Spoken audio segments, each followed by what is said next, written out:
Hello and welcome to the Gallant Few Rangers podcast with another episode of the Premier League show. As always, please give us a like, subscribe, and continue to follow us on social media as well. We've got a full lineup tonight, starting with Jamie. How are you, Jamie? Help if I wasn't on mic, wouldn't it? But I'm all good, Mason. Thanks very much. Top man. Next up, we've got Johnny. How are you, Johnny? Oh dear, I'm good, mate. Hi, Graham. Hi, Mason. Hi, Jamie, and everybody listening. Good to be back. I thought Johnny followed it up with also being on mute then. I was going to say it's been a good start, but he was on the ball there. Lastly, we've got Graham. Graham, good to be back, mate. All right, Mason, how you doing? Good to be on. Top man. Jamie, let's get right into it then. I feel like I say the same every week and say there's so much to talk about, but there's loads again this weekend. But I want to start off with the early kickoff this week. Spurs going to Luton. I think everyone would have had Spurs getting 3 points here.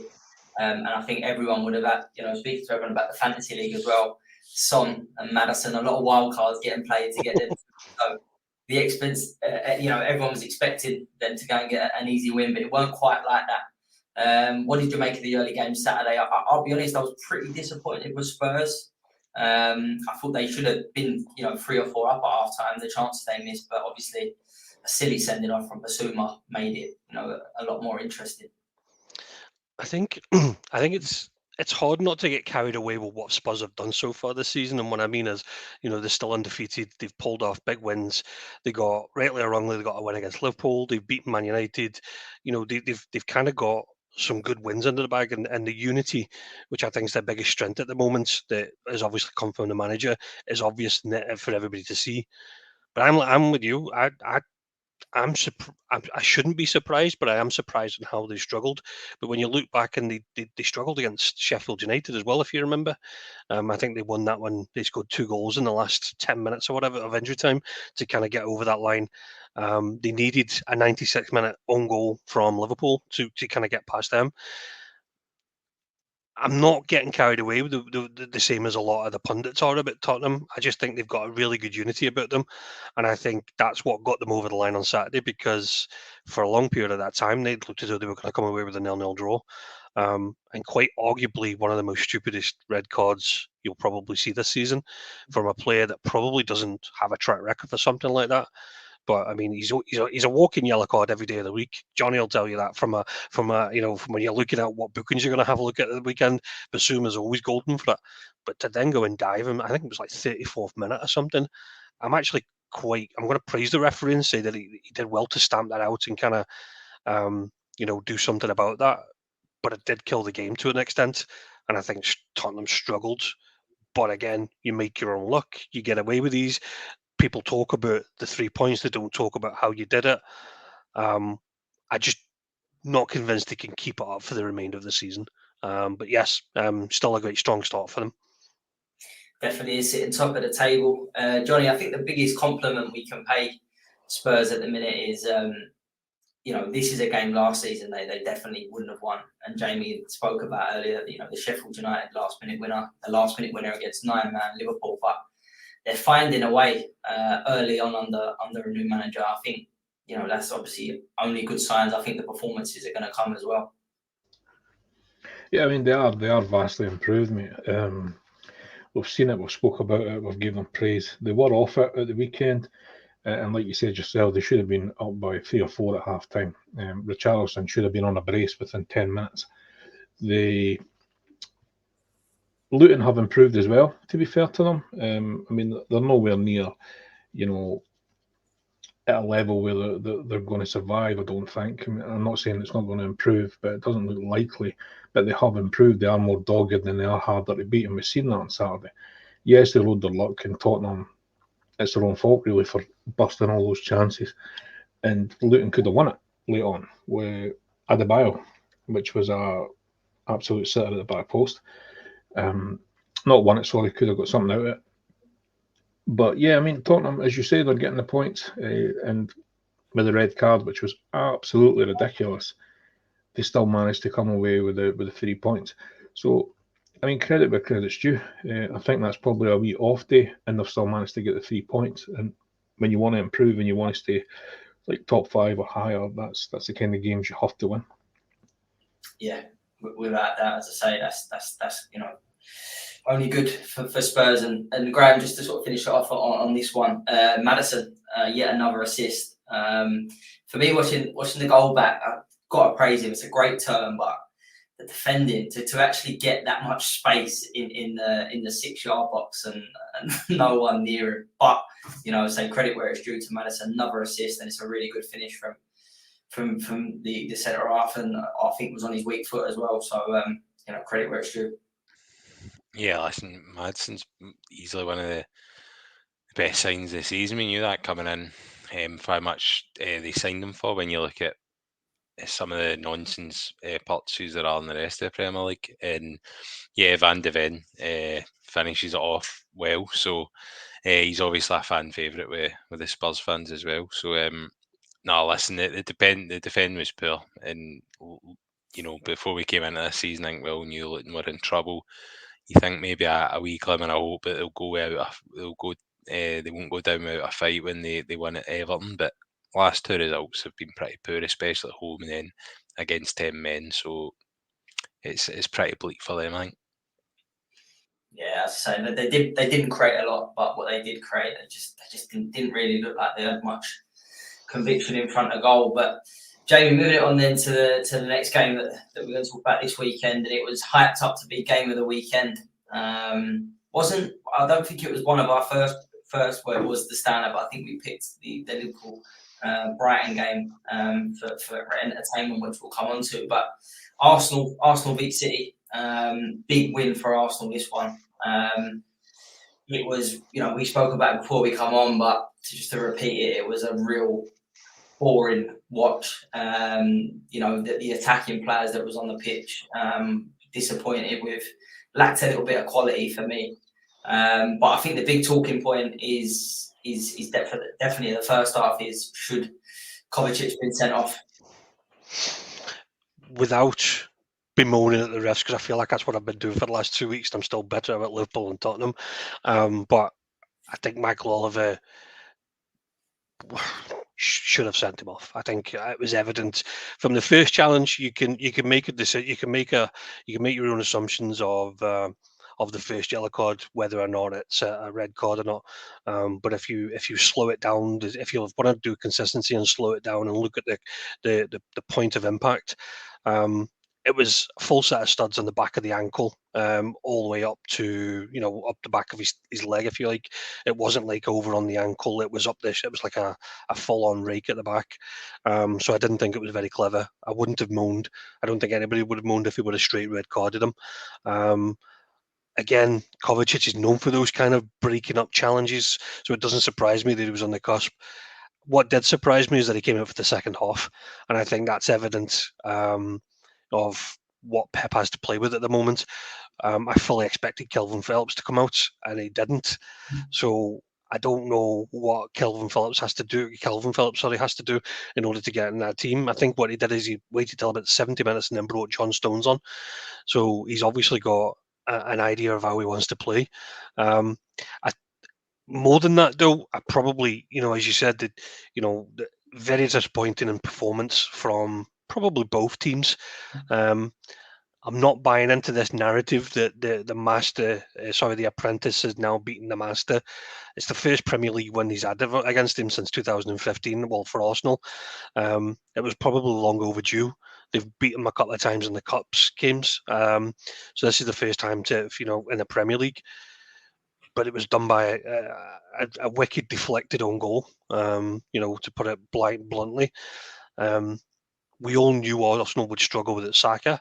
I probably didn't give Rodri as much credit of him being missing and how much they would be affected by that, because he anchors and just lets them play the way he does.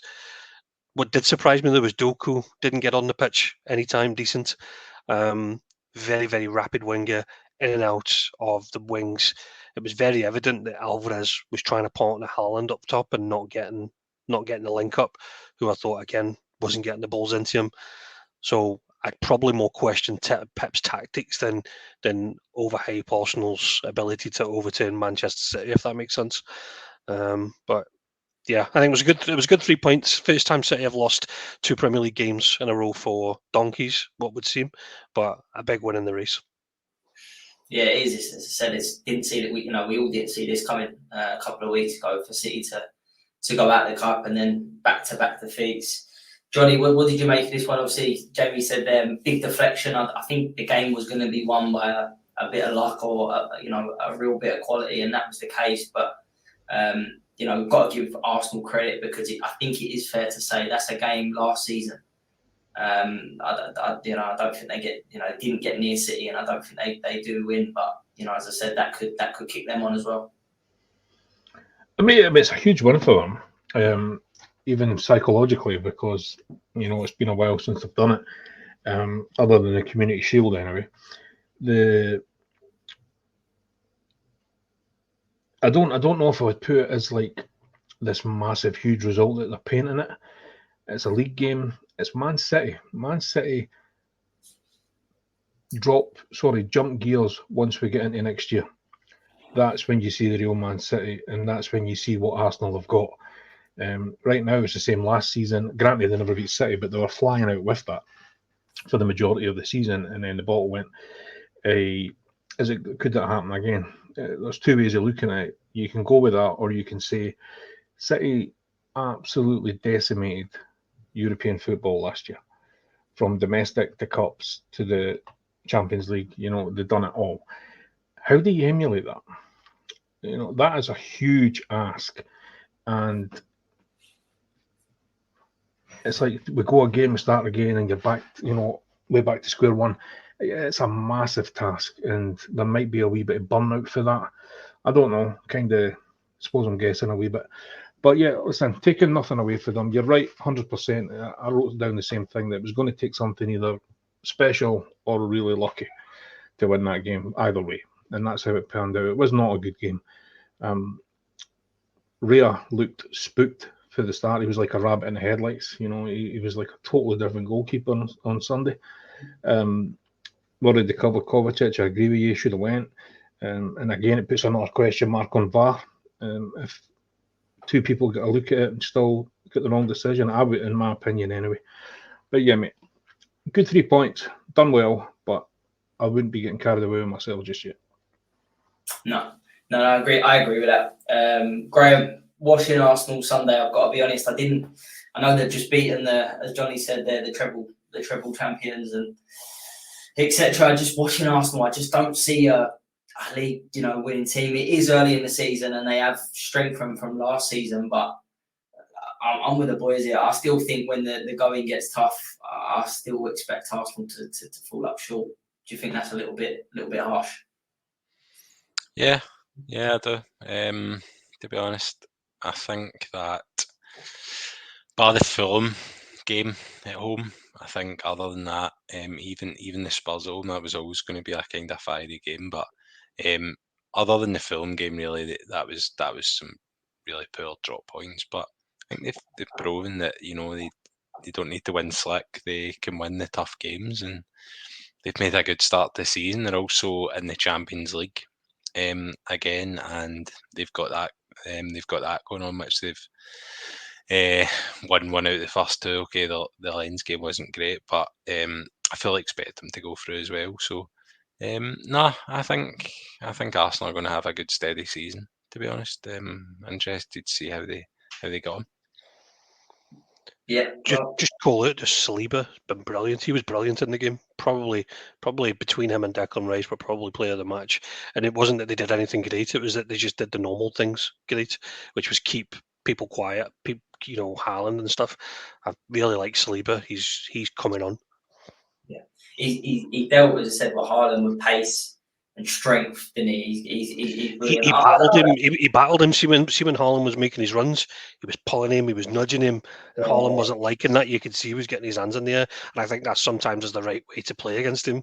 If you give him that head start, then he gets in your face. But if you get in his face first, kind of doesn't like it. And Alvarez is not a number two to play off. He wants to run in behind, didn't he? So, but yeah, I think Saliba was really good on Sunday. Yeah, no, it was definitely my man of the match. Johnny, let's move it on then. Chelsea, another win. It was the Sterling show at the weekend. He was due a performance like that. It's been a while since I watched Raheem Sterling and actually enjoyed watching him, but he was very, very good at the weekend, I think it's fair to say. And when Chelsea went 1-0 down early on, I did think, here we go again, but it was a really comfortable win in the end. Yeah, convincing win, mate. I think those are important. I agree. Sterling was excellent. He's just one of those players that he'll go quiet for a couple of games, but when he's on it, he can be unplayable. He's pretty much been like that throughout his career, to be honest. But he was at the weekend. He was excellent. You could tell he was well up for it. He was getting plenty of change out of defenders, and he was getting a lot of space, and you just can't give him that kind of room, or he's going to exploit it. Granted, it's a newly promoted team, so again, it's another one you don't want to get too carried away with. They were much better second half. First half, they were quite sloppy, and Burnley looked actually okay. But I mean, they only had 5 shots. I think it was 5 shots on target and scored 4, so you have to be happy with that. But I mean, it was a good all-round performance, mate, and just hope that it can continue. One thing I didn't look at is how the fixtures are, how we're looking. So, like I was saying, you don't want to get carried away with it. But yeah, good win. Happy with it, mate. They've got Arsenal next. Is it? Yeah. I think you said last week that they didn't have the best run. That's why. Yeah, I think in November, and towards the end of October into November, they've got an absolute stinker. They've got Arsenal, Brentford, and then they're away to Spurs, and they're at home to City. So the next 4 games are probably going to determine where they finish up. Turned over Luton and Burnley, mate. We're mad for it. Bring them on. They'll beat Arsenal in a couple of weeks. I know that. Arsenal are due a defeat. No, Graham, Chelsea obviously, starting to purr and getting key players back as well, and are looking good. But I want to ask you your thoughts on Burnley. I know it's easy again after another defeat, but I'll be honest. I've been really. I said it last week as well, but I've been really disappointed with Burnley. Like, I think there was quite a big hype about Company and Burnley. Obviously done really well in the Championship, but for me, I think they're definitely one of the teams that there is a lot of poor sides down there, but I think they're going to struggle this season. I don't know. I'm not surprised. I was actually the thing that surprised me most about Burnley is that they won the league with Company last season. When you look at his record with Anderlecht, it was awful. So I actually thought when he went to Burnley, I thought it was going to be a fail. I was surprised he was a success in his first season, and I'm not surprised that they're maybe the kind of that end of the spectrum for sure. Burnley were always the tough team to go to. Toughmore was always that tough place to go to, and I don't think you ever get the feeling that they were going to do that under Company in the Premier League. I think that this is one of those seasons where maybe the 3 that came up are certainly going to go down, and it's certainly looking like that anyway. With specifically Luton, we're always dead on, as we've said, but look, Burnley, I just don't see it with them. And obviously, look, they got a good win away to Luton, and that was a must for them. Those are the kind of early results in the season where, if you're getting beat away to Luton, it's potentially going to be a long season, but they got the win, but just doesn't seem to have done much for them. So it'll be interesting to see what they do in the run up to Christmas. Big month coming up for them, but I just don't see them turning that around, and I can't see anything but relegation for them this season. Yeah, I'd go with that in a minute from what I've seen. Jamie, what's your thoughts on Burnley? Again, as I said, Chelsea are starting to hit some form, but obviously the bigger games and bigger tests to come for Chelsea. I think with Company it's a bit different, because you look at the 3 teams that have come up and they've all got 3 different challenges, shall we say. Luton have got the challenge of being probably the least value in terms of money being spent.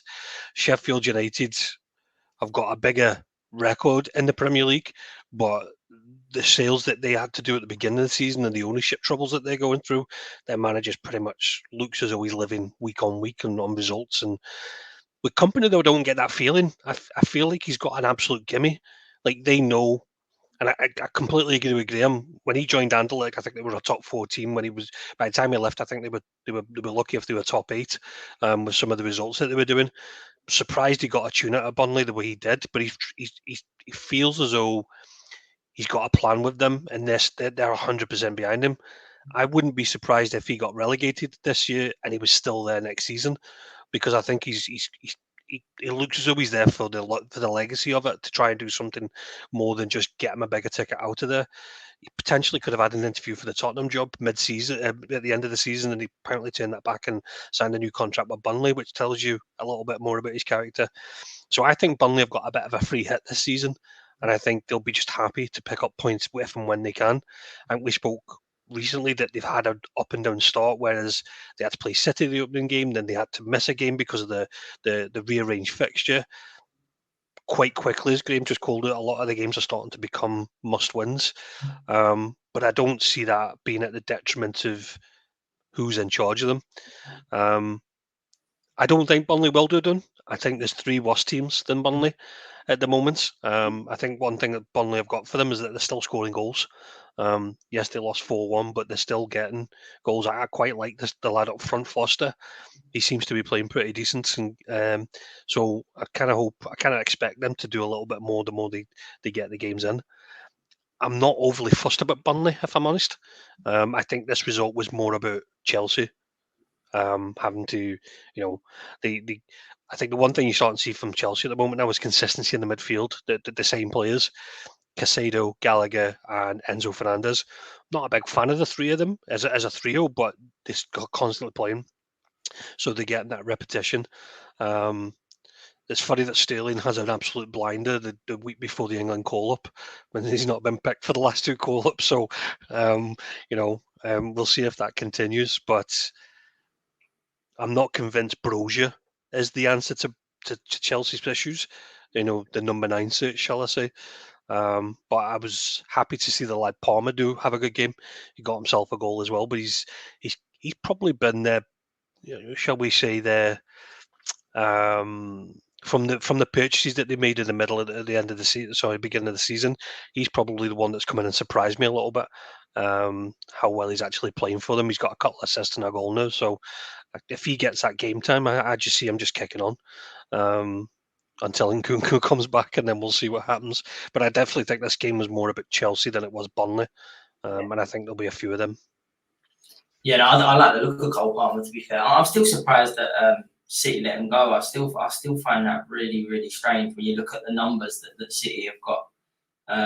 But especially letting him go to Chelsea as well, I find it strange. But I do like the look of him.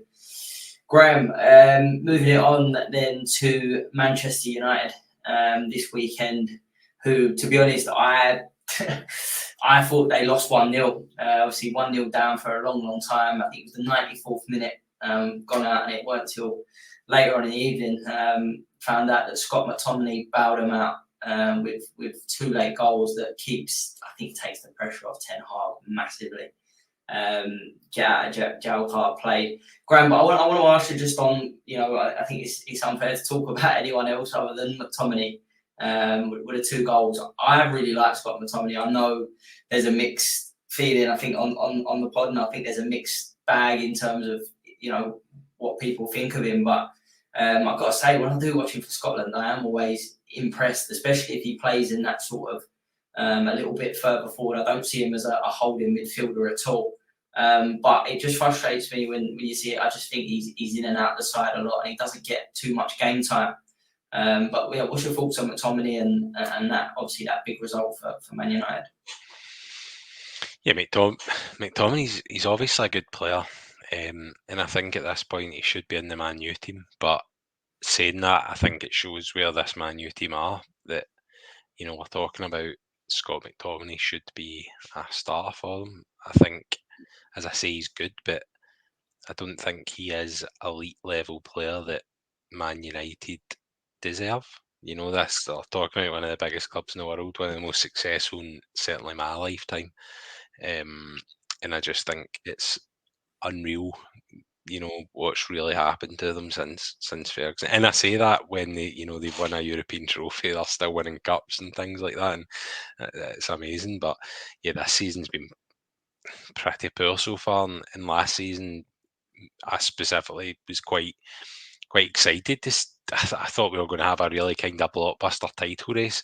I think last year we'd said, I know I'd certainly said, if they can get their transfer business done right, with the right players going out and the right coming in, maybe a more elite spine of their team, that we could see them certainly push towards the top of the table and actually do something in Europe again, and they've just been pretty catastrophic. And you're absolutely right when you're saying, it's taking the pressure off Ten Hag. I mean, that would have been their third defeat in a row, and somehow they managed to grab victory out of the jaws of defeat. And yeah, fair play. Like McTominay, we all know, for Scotland certainly, he's the top goal scorer, the joint top scorer in the European qualifying campaign, which is amazing for where he plays. But absolutely fair play to him. And I think, look, he should be in the team, and I think you'll probably see him start after international break, certainly for Man U. But I thought he took the goals well, and fair play to him. But yeah, Man U need drastic improvement. I think obviously there's a lot of calls on Anna and his performances, and yeah, listen, he should have done better. But the defence before Brentford's goal the defending was horrendous, like amateur boy school stuff, and it's just ridiculous. So listen, the goalie's the last man of defence, of course he is. He needs to be saving that, but I think their problems run a lot deeper than who's between their sticks just now, to be honest.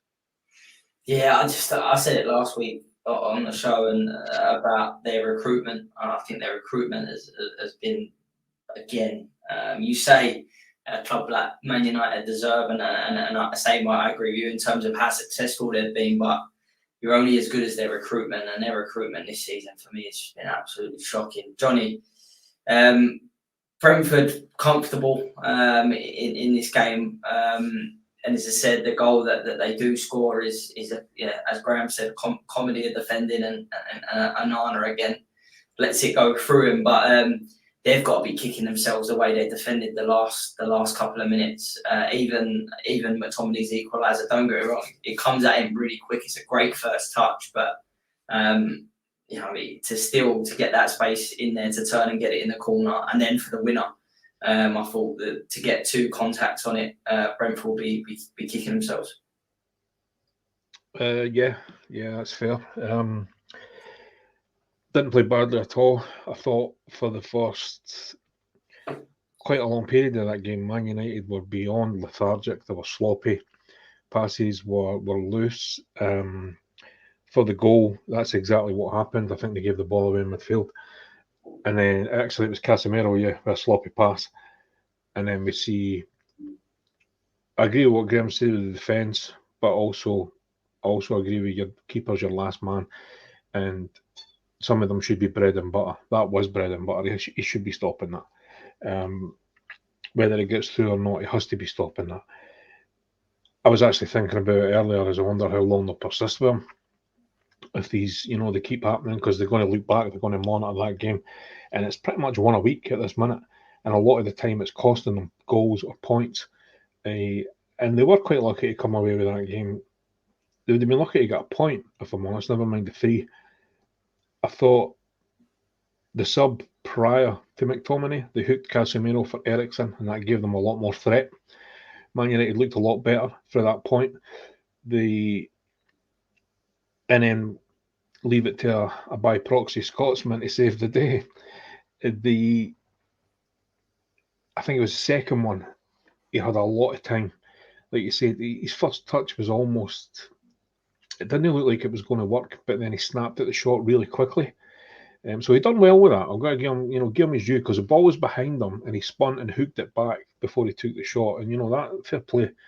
But I agree 100% with Graham on McTominay. I like him too. He's fantastic for Scotland.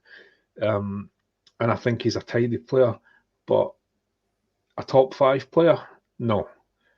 I don't think he is. I don't think he's good enough to be. If Man United want to be there, top 5 or even further, they think they should be further. So if they want to be higher up than that and challenging, then I don't think your midfield can accommodate a Scott McTominay. You need a higher level than that. But I'm not saying he's a bad player. I have to emphasise that. He is a decent player. I just don't think he's quite at that level. But yeah, to answer your question, Brentford can feel pretty aggrieved by it, but it was very, very sloppy defending for both goals.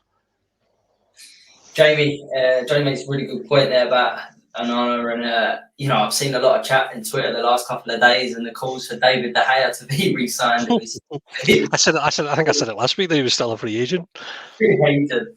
Do you know what? It wouldn't even put it past me to see something like that happen. Well, the Twitter rumours was that he was in Manchester on Tuesday, and maybe was wondering why. But apparently, he was either packing up his flat or he was visiting somebody. But he was spotted in Manchester, and Twitter went mental, thinking that he was in for talks, which I don't think that's it. But it's mad when you think about Onana, because obviously they spent a lot of money on him.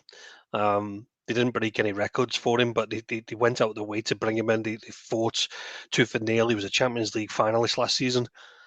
And I go back to, do you remember that pre-season game where he absolutely berated Harry Maguire in front of the whole stadium because of a sloppy back pass or a sloppy pass that Maguire couldn't take? And you think, you've got two ways of looking at that, and you go, either he's a show pony for the cameras, or he's actually, he's this way inclined. He's probably been at fault for about 70% of the goals that they've conceded this season, in my opinion, whether it's passing out, whether it's his inability to save a shot. Kind of needs a bit of a reality check, I think, a little bit, in terms of the team he's playing for, because I don't know, I just don't get it. It just doesn't seem a good fit at all. The Onana situation, I mean, it's his first season. He's ultimately got to get better form from somewhere. But he just looks fragile every time you play him. They've got Brighton next. You look at that and you go, there's going to be about 4 goals in that game. You just don't know which way it's going to go. But you wouldn't be surprised if it was finished Brighton 4-0, for example, just because of the way their defence is. They've got no left backs at the moment, and they're playing with the other lad they just brought in, who doesn't look as though he's actually playing any decent, even though he's playing at a position as Amrabat. Again, having to play left back. So again, it just doesn't feel right at Manchester United. You go back to the game itself. I don't believe Ten Hag thinks he's getting something out of that game.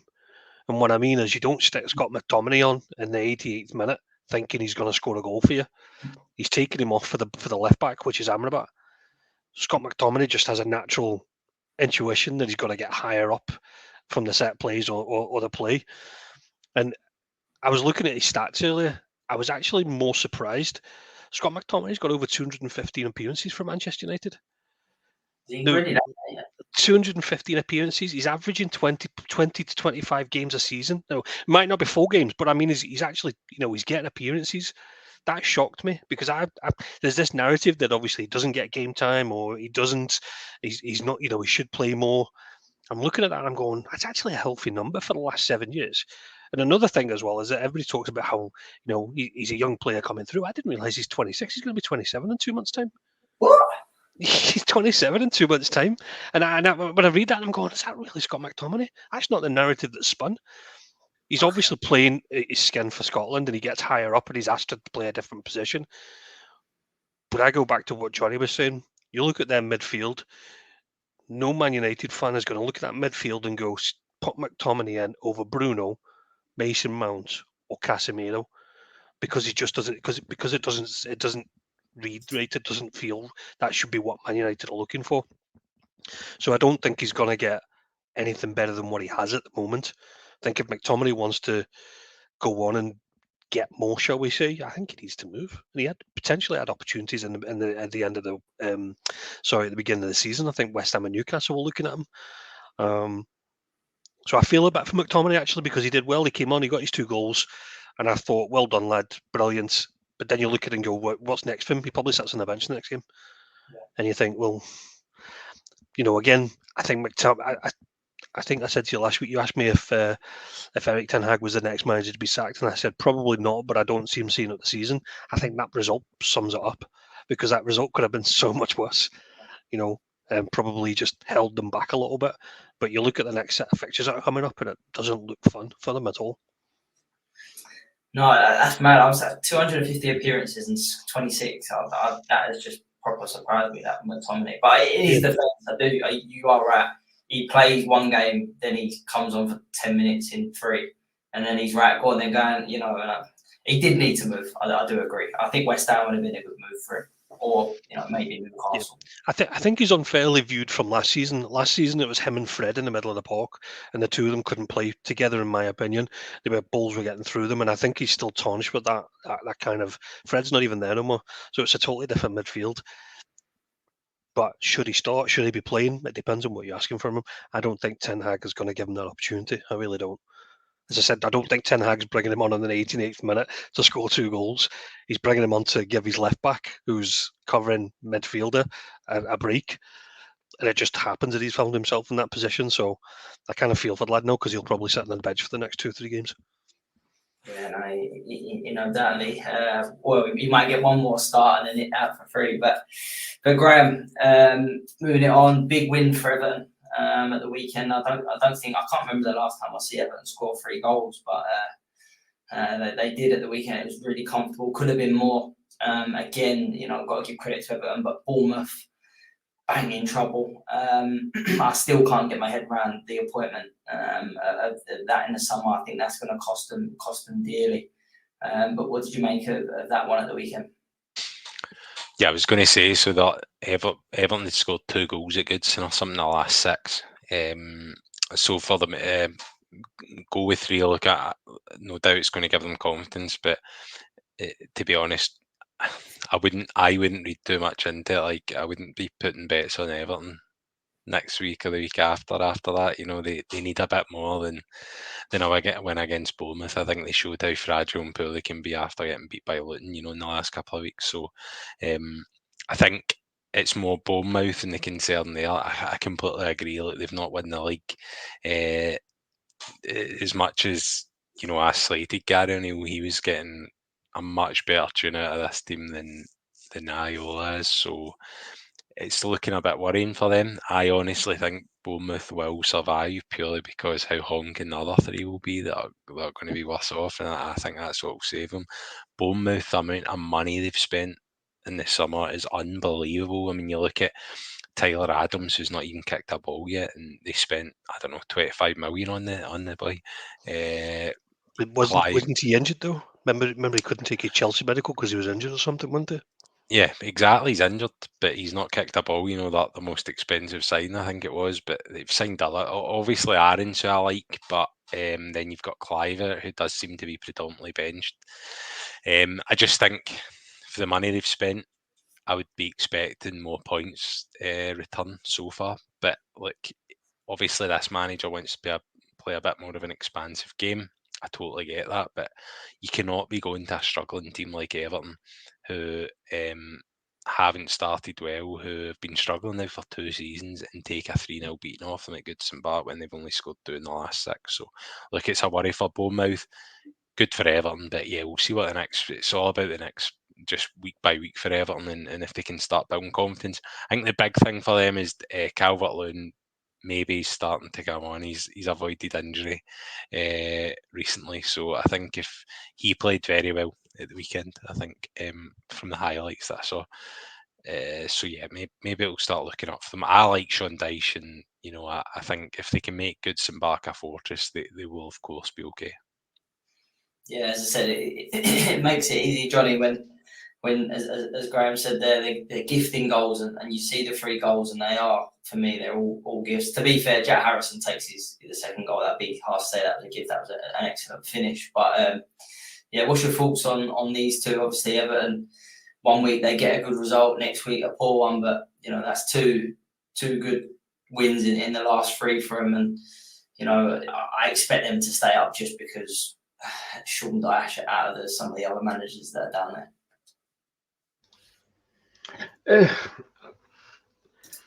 I thought we'd get more for Bournemouth, if I'm honest. Everton have been hit and miss, and like Graham said, if you're going to a club who are struggling, and they have been, you kind of want a wee bit more out of them. You know you want them to have a go. I think Everton, if they go down or you go at them hard, I think they're probably going to fold where they are right now. But Bournemouth haven't done that. Bournemouth kind of just invited it, and like you say, they were gifting goals. I like the lad Harrison. I think he's a good player. His injury problems is probably his only real downfall. If you can avoid that, I think he'll do well for them. But I agree with you on the managerial appointment.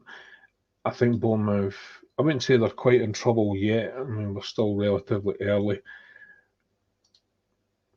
But yeah, they are down there, aren't they? I mean, I don't even know what they're on. Is it like 2 points or something? Have they got 2? Three draws. Yeah. 3 draws, yeah. So, I mean, it sounds bad because of where they are. I mean, they're sitting second bottom, but there's nothing between them and Everton. Brentford, it's only a win, maybe a win and a draw. So, yeah, it is recoverable, absolutely. And they do have some decent personnel, but I think it is going to be tough for them, if I'm honest. And I think it's going to be tough for Everton too. I still think they're going to struggle as well. I think the pair of them are going to have a tough time. Yeah. What is worth pointing out, I guess, with Bournemouth, just looking like they've started the season, like we've said, 3 draws, they've not won yet. The only thing going for them, I guess, is the teams they've played so far. I mean, they've had quite a tough start with Liverpool, they've played Tottenham, they have played Chelsea, they've played Arsenal. So, I mean, like they're opening games, but I guess that might put more pressure on, they're certain running towards Christmas and kind of turn of the year when they are playing teams more in the lesser half of the league. It might be more pressure on them. So, yeah, we'll definitely get more of a flavour for them coming up. I think the next 4 games, sorry, John, I think the next 4 are Wolves, Burnley, City and Newcastle. So I think it's a big set of fixtures coming up from that. You would expect them to get at least 1 win out of that. Yeah, I mean, you're looking for, if I'm honest, you're looking for what, maybe 4 points for the next 2 games. If that would be the ideal scenario. And after, like you said, they come out the back of those tough 2 fixtures. They've got Sheffield as well, Villa, Palace. So there is points there, and I think once we maybe get to roughly game week 14, 15, I think we'll have a better idea of where they are.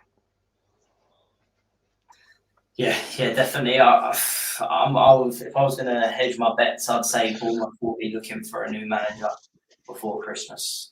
Jamie, agree with that? Yeah, 100%. I would agree with that. And that's purely because he's the unknown. For the boy at Sheffield United is probably the favourite week on week, but at least you know what you're getting from him. This lad they brought in from Spain is obviously an unknown. He's obviously done good with his teams that he's had, but he's had time to do it. You don't get that time realistically in the Premier League. If they continue their form that they are right now, they're probably equaling to the best part of. Do you remember Palace last season when they got rid of Vieira? They were on that crazy 10-game spiral. But Bournemouth kind of scream that at the moment. They're not turning up. They're playing. I think Graham said it. They're playing really poor at the moment, which I was surprised at because they do have some decent players. That just don't seem. For example, I think the lad that started the first 3 games hasn't played the last 4. The boy Semenyo, I think he scored against Liverpool. For some reason, he's not getting off their bench. And you think, well, you're looking for goals. I don't know what's going on there. We don't hear much about what's happening at Bournemouth, whether they're all getting on, whether they're all fighting for each other. You just don't hear from them. You hear from the Burnley lads and you hear from Sheffield United. I've not heard much about Bournemouth, if I'm honest. So I think that fear of the unknown is probably what makes them, as you said, feared that his books will be probably coming in the next 4 weeks, in my honest opinion. Yeah.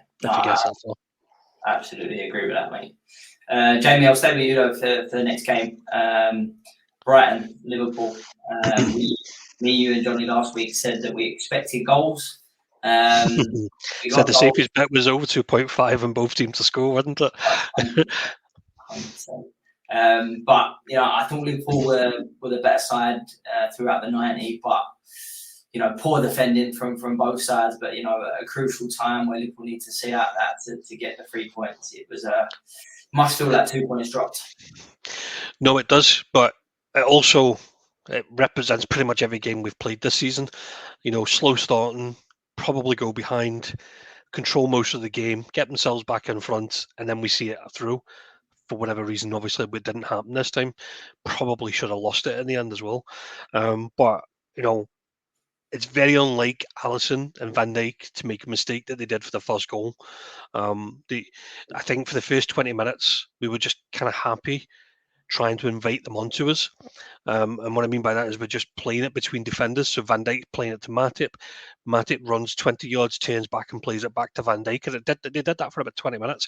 But then Alisson gets frustrated and tries to... Alisson's been coming forward like he's a third central defender. And what that's doing is it's inviting the players onto them, which means Alisson's now going to get himself back. He kind of he kind of overhits a pass into McAllister, who's not ready to take it, and the ball bounces off him and he gets shrugged off the ball, which you can argue he shouldn't. And Alisson's now at a position, and Alada Dringa absolutely smashes it in. Daisy cutters it right along the floor, and before you know it, they're now 1-0 ahead, and they've not even touched the ball in reality. That's pretty much the beginning of our games every season to some extent. We relied on Brighton's inability to keep a clean sheet to get ourselves back into the game. They tried to play it out from the back as well and got caught with our pressing. You don't do that, in my opinion, when you've got annoyances like Salah and Darwin Núñez and Luis Diaz bearing down on you. There's certain strikers that you feel comfortable that you're not, but they're like, as Martin Keown used to say, they're like rashes. They don't leave you alone. They don't just go in for one nibble. They keep coming at you, and that's exactly what they did. I've got to big up Harvey Elliott's dummy though for Salah's second goal. Darwin Núñez collects the ball, plays it onto Elliott. Elliott dummies it, and it runs through to Salah, and it was lovely, absolutely lovely. And I thought we would go on to see the game out. Ryan Gravenberch come on the second half, who I really, really like. McAllister got hooked. He got found out a little bit in the game. He's not a natural number 6 at all, but he's been asked to play that role because Jones is not available. Ryan Gravenberch come in, had a really good opportunity. Unfortunately, hit the bar, and from there you're going, next goal's important. And I think I said it to Johnny, we need another goal to see this out. And the longer it went on, I'm going to be a bit arsey and say that it wasn't a free kick that they scored from. I think the lad takes a bit of a dive between two players and the ref gives it. But hey ho, for whatever reason, Robertson decides he's going to score an own goal and not put his foot to connect with it. And it leaves it open to Lewis Dunk, who's just steaming in and doesn't miss those. They had the exact same free kick about 2 minutes later, and I've got my head in my hands thinking, oh no, here we go again. But yeah, the game then fizzled out. João Pedro probably should have put the game to bed at the very end, had a really good open opportunity and totally missed it. But yeah, definitely feel like that's 2 points dropped. And probably a reflection of, as I said, of how our season's going to go. We're going to score quite a lot of goals, but we're also going to concede them. And until we do something about that, then I think it's going to be like that every game now.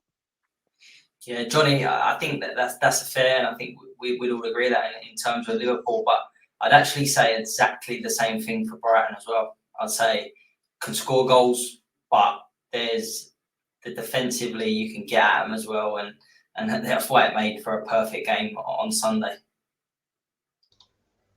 Yeah, on paper, mate, we knew we were going to get goals.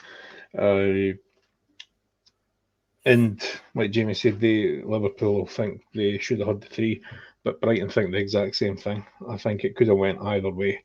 Both of them had a lot of chances. It was a pretty even game, just two very creative attacking sides. It was a cracking game to see. And it's what we've had for them pretty much all season. Not always winning, Brighton, but when they're on it, they're excellent. And Liverpool are just like a constant threat. Very, very sloppy, Liverpool, especially for the opener.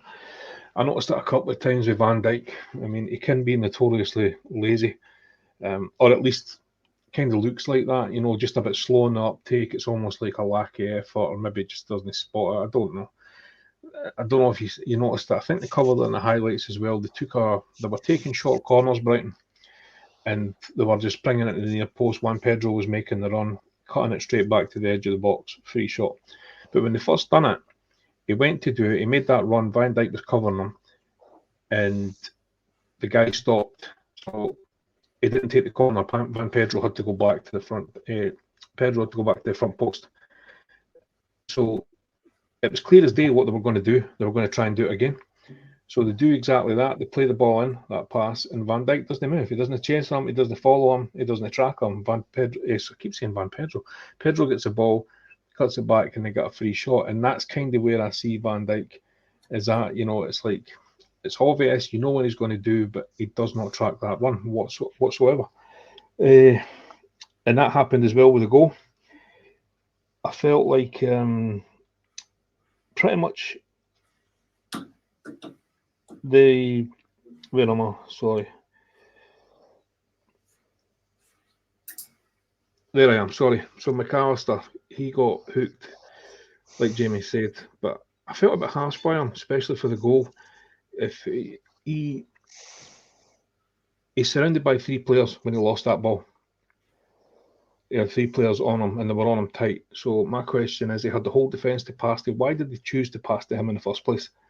I would never have blamed McAllister for that. He was, as soon as that ball came in, they just swarmed on him. Yeah, he was sleeping a bit, but even if he did get to that ball, he was going to lose it. He was going to get swarmed. So those are the kind of small mistakes they are making.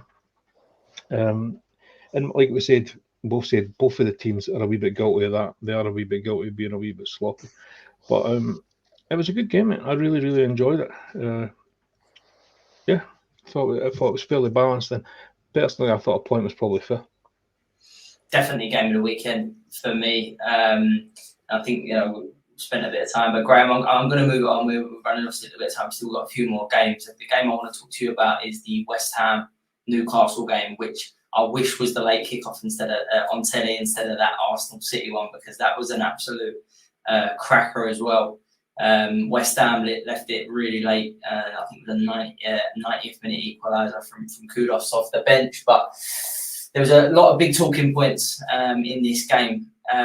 Bruno should have been sent off, in my opinion, for 2 yellow cards. And I think that let Newcastle off the hook, because West Ham were definitely the better side in that first half. What's your thoughts on that? Yeah, no, definitely. For sure. I think maybe a game of 2 halves for me. But West Ham, tough team at home. But Newcastle definitely reeling off the back of, probably their best, probably their best European result in history, pumping PSG at home. So, again, the man that stands out for me is Isak. We spoke about him. I think most times I'm on it, I rave about him. I just think he, behind Haaland, is an absolute machine. I just can't see him being at Newcastle. I don't see how he stays at Newcastle that much longer. Somebody's going to come in with a ludicrous amount of money for him, because his goal returns is exceptional. He's a genuinely all-round player, in my opinion. And yeah, really, really enjoyable player to watch. I think probably from what we saw, the draw's probably a fair result, to be perfectly honest with you. But I do think Newcastle need to start. These are games they want to win. They should be winning. They're sitting in 8th in the table, West Ham 7th. They've made a good start to the season, but I just feel like Newcastle really need to start pressing on now. They've got a squad that's capable, and they're now unbeaten kind of all competitions in the last 7 games. So turn these draws into wins pretty important if they want to achieve what they want to achieve this season, which you would assume is pushing towards that top 4 again. Yeah, no, definitely. And Jamie, just to stay on that, Bowen signed a new deal this week for West Ham. I think that's a big boost for West Ham, because I know a lot of West Ham supporters were a little bit worried about losing him in the summer, and if not, January or something, because I think he could go and do a job a bigger clubs personally. I do think they were the better side in that first half, but as Graham said, Isak turns the game with the two finishes, and I think I see there was quite a big outcry on Twitter by West Ham fans saying that it was a foul on Aguerd for the second goal, but it's just brilliant striker play. I agree with Graham there. He's got it all. He can go in behind. He's strong. He's quick. He's a really good finisher as well. Yeah, I think I'm a big fan of Isak in terms of what he's done. So I'm probably not as high up. He's not high up on my list as what Graham's got him, but I understand the thought process. I first remember catching my eye when I was about 16, 17, when he was in the Swedish league before he moved on to Dortmund. But he's well travelled for his age. I think he's at I think he's at the right level in terms of being at Newcastle. I think that's probably a perfect team for him. He'll get the opportunities out of them, but he needs game time. So you kind of feel it sometimes when he doesn't play, and they'll be like, I feel like Eddie Howe likes to have Wilson. When he doesn't have Wilson, he's forced to play Isak, but Isak turns up, he gets his goals. He scores the odd puller every now and again as well. But the moment Wilson's fit, Isak either goes on the wing or he goes on the bench. So I don't know what the thought process is. It's probably just more of a long-term project. The Bowen thing, surprised he signed such a long deal, considering I think he'll be 33, 34 by the time that deal expires. I'm actually kind of happy for him, but I'm also happy that it's been done as well, because there's always been this narrative that Liverpool would be very interested in Bowen if Salah was ever to move on. If I'm honest, I like Bowen. I don't like the 100 million price tag that would be asked for Bowen. So the fact that this deal's come in kind of means he's off the table to all that kind of chat now, and it can be put to bed, if that makes sense. Like, I do like him, but I don't think he's a natural replacement for somebody like Mo Salah. Do we think this deal is because West Ham are probably aware? I know he's came out and says he wants to be there forever, blah blah blah, nonsense, no doubt. But do we think that the deal's there because it's likely he's maybe going to leave next summer, certainly in the next couple of years, and it is to maximise the price? I think it's different. I think if you go back to, they offered Declan Rice the same deal, the same length, so it's not like a one-off. They offered Declan Rice the same deal. I think they recognise that these are the kind of players that the fans want.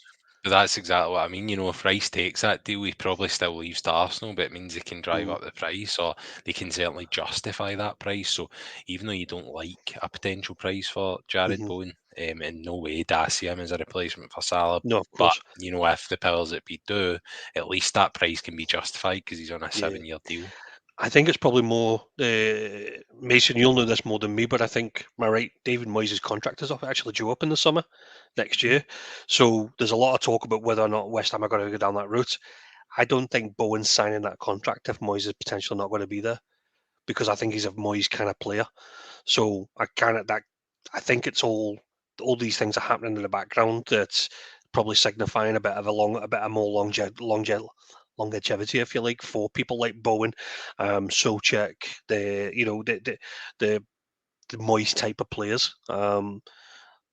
If I'm honest, I really, really, really like the boy Kudus. I think he should be getting more game time.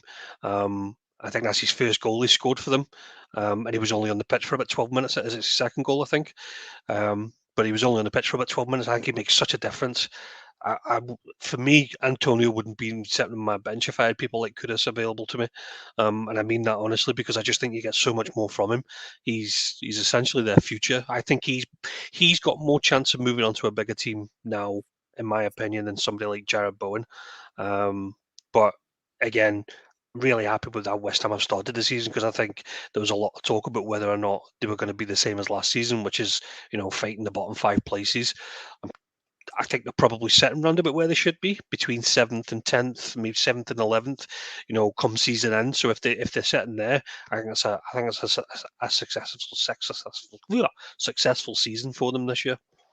No, absolutely agree with that, and they're dealing with the Sunday, Thursday games quite well at the moment. So I actually think they're a dark horse for the Europa League this season, West Ham. Johnny, I'll come to you on the Sheffield United Fulham game. Fulham comfortable 3-1 winners. The talking point from this one, though, is the Basham injury, which was an absolute shocker. and hopefully recovers quickly, because that was not nice to watch at first viewing. But Heckingbottom's at it again. Yeah, I'm saying nothing. I think everybody's going to have some kind of, agenda against the man. But I said it, and I am still far from convinced of him. Or Sheffield, they're not looking good. But listen, like you said, wishing Basham, hopefully they could recover for that. I know he's 35, and that's a horrific injury for anybody. And at 35, it makes it all the more difficult to come back. But I really hope he does, mate. Nobody wants to see that. Whatever your colours are, that was horrible. It was a really dull one. But yeah, the game itself, it's another loss, mate. At the end of the day, that's what it comes down to.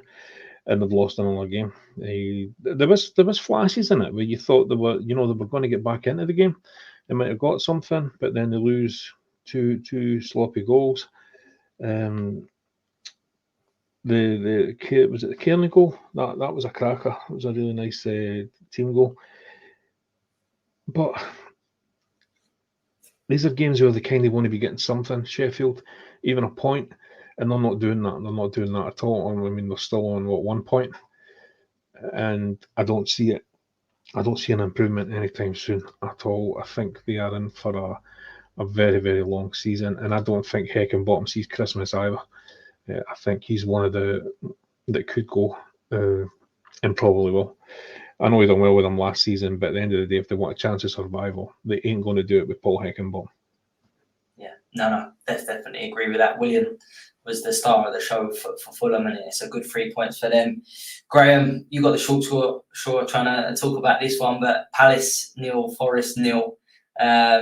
It was another banker. It was going to be a goalless draw, because I think both sides have defensively have been very good this season. But I think it's fair to say, Graham, that both sides will be safe, and I think just staying in the Premier League is a success for both clubs. Utter shite. Games like that would get football cancelled. I think the less said about it is the better. Shite. Swiftly moving on. Well put, Graham. Well put. Jamie, last game of the weekend was Wolves beat Villa, and it finished 1-1. Wolves extremely lucky to come away with a point here. Villa absolutely battered them, but didn't take their opportunities. Went a goal down and then equalised a minute later, but that's as good as it got. And actually, Wolves are unbeaten in their last 6 against Villa now. And I'm sure that's is that not a bit of a derby as well? A bit of a derby, yeah. I was surprised when I was looking at the stats, and I didn't realise that Villa hadn't beaten them in 6 games. And I think 4 of those games had all been 1-1 draws or 0-0 draws. So when you look at it and you go, well, actually, I shouldn't have been surprised. I think majority of us probably went into that game expecting a Villa win, to be fair, purely on the basis of how well Watkins did the week before, and the lad Diaby have been. But Villa have got these kind of results in them. Wolves, I'm not going to say they've been struggling, because they beat Man City the week before, and they'd had good performances against teams, but I fancied Villa for a win in this one, so I was surprised when actually they didn't get the win. But when I look back at the stats and I realised that the last 6 have been draws, and I'm like, well, I probably shouldn't have been surprised. I really should have. Calling it Lamina red card. The lad's a literal walking card. Every time he plays a game, he gets a booking, this lad. I think he was the same when he was at Southampton. I think he's the same when he was at Juventus. He was the same when he was at Monaco. He's the same when he's at Wolves. It's for stupid stuff as well. It just doesn't do them any favours. It really doesn't. Wolves definitely need a striker, though. They get a bit of a song out of the lad Neto and is it Huang, sorry, excuse me. But it's evident that they're lacking a number 9. I'm surprised they've not given more game time to the lad Kalatic. I think he's got a bright future if he gets a run in games, but for some reason, they're going down the speedy winger route, if you like. But you're more surprised Villa didn't win this one. But again, looking at the stats, I shouldn't be surprised. Yeah, no, definitely. And to finish it up then, gents, Johnny, we'll start with you on this one. Eden Hazard, 32, has decided to call it a day. Not actually shocked the way the last few years have gone for him, but I think this was Jamie's question, so I don't want to steal it. But is he? Wait, let me get it up. Was it Jamie all-time great, Or just a great player? or just a great player? Somewhere in between the two. I think he's better than a on great the player. fence. What an answer! On the fence. No, I didn't want to say he's like a world beater because I don't think he reached the level that he should have, and I think that was down to attitude. I don't think it was anything to do with ability at all. I think it was attitude. All reports about him, he was a sloppy trainer, that kind of thing. I mean, most of the Chelsea team around that period of time will tell you the same thing. It's pretty much in the open forum, but come game day, he was just at times unplayable a lot of the time, especially go around about 2014, 2013, and maybe a 3-year period. Nobody in that league could touch him. And it wasn't just in the league, they done well in Europe, granted, never got to the Champions League, but in that time they won the Europa League twice. 352 appearances, 110 goals, 2 Premier Leagues, FA Cup, League Cup, Europa League twice, Player of the Year 4 times, Players Player of the Year twice, PFA Player of the Year, Player of the Season, Footballer of the Year, scored or assisted on average every 99 minutes, created more chances than any other Premier League player to point. I think that has to get some applause. So yeah, I think attitude let him down in the end. Didn't get to the level he could have, but he still got pretty damn high. Yeah, very, very well put, Johnny. I'm exactly with you there. I think somewhere in the middle would be fair, but it is frustrating. I thought he could have achieved so much more, and he has, done so well. Graham, what's your thoughts on Hazard? I mean, we could do with him even half it right now, couldn't we? He's a great player, but he's not an all-time great. I don't really agree with him. Middle of the two either.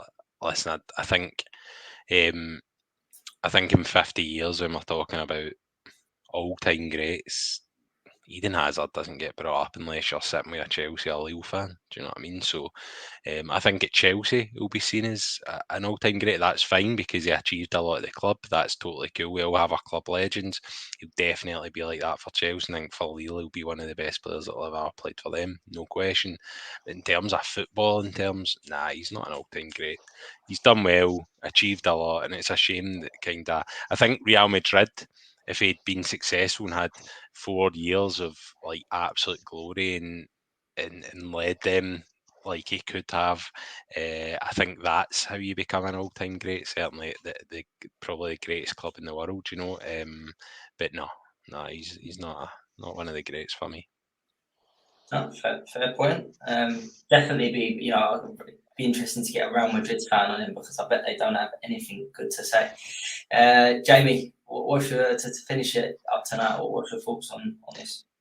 Definitely a fan of Eden Hazard and some of his play, like some of his stuff. I think Johnny called it out. That those 2 years, he was literally untouchable. From a standing start to the first 5 to 10 yards with the ball at his feet, 9 times out of 10 he was gone before people realised what was happening. He always had that style of shot as well, the quick nip into the bottom corner. And I remember he scored one against Liverpool in the cup. Absolute donners. And he had that in him. I think my favourite memory is kicking the ball boy on a wet night in Swansea, I think it was. And that lad's now a millionaire, owns a vodka company or something. But he's one of those very rare players that plays with that low centre of gravity, when the ball sticks to your feet. And I put people like Carlos Tevez, Luis Suarez to that style of play. I'm not saying he's like those kind of players, but with the way he runs with the ball, he juggles between 3 or 4 players and the ball's still at his feet. I think he was very good at doing those kind of things. But I think going back to the question, I don't think he touches anybody's all-time Premier League 11. Probably no Premier League, squad, if I'm honest. And it's very rare a player moves from a team like Chelsea into Spain, for example, and gets better. I think the only person I can think of is probably Ronaldo and Gareth Bale. That springs to mind. I wouldn't put Hazard anywhere near them, but I think in a Chelsea shirt, he probably goes down as one of their top 5 players just from the trophies he's won.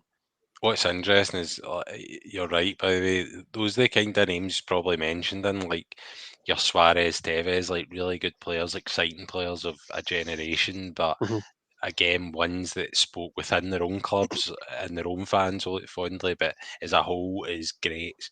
It's just not going to get in that conversation unless we invite Lauren James onto the chat, who says he's better than Lionel Messi. Wait, did you see that? I'd love to hear the reasoning behind that, because obviously he's the greatest of all time. So I don't think you'll find many people that agree with Lauren James on that. I think, if you think of like Chelsea wingers, like I was a massive fan of Arjen Robben. I thought Arjen Robben was the bee's knees for me, but Hazard was so different. He offered so much more with the ball, and he probably bailed Chelsea out more times than you can remember.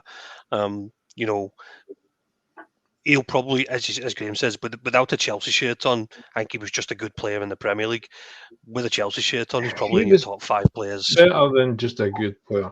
You're talking about an all-time player in Premier League. If you base it around that time when he was at his peak, I think he is up there. And in the Premier League, not in the world, not all time, in the Premier League bubble, he is absolutely up there. Powerful, strong, very, very hard to get off the ball. Very, very difficult. It's a short period of time, isn't it? I'll give you that. Who've performed for years upon years that are the greats. When you're talking about some of the best ever that we've seen, and where Hazard definitely could have been an actual great, absolutely no question. I'm not doubting that at all. And I think that's where he needed it to happen at Real Madrid. I think if that went well, then we would have been probably having a different conversation. But for Chelsea, he will be a great for them. He'll be a club legend, no question. But from a neutral point of view, or from Premier League fans, I don't think, as Jamie says, he'd ever get into anyone's greatest 11. I have a bias as well, and I put my hands up to that.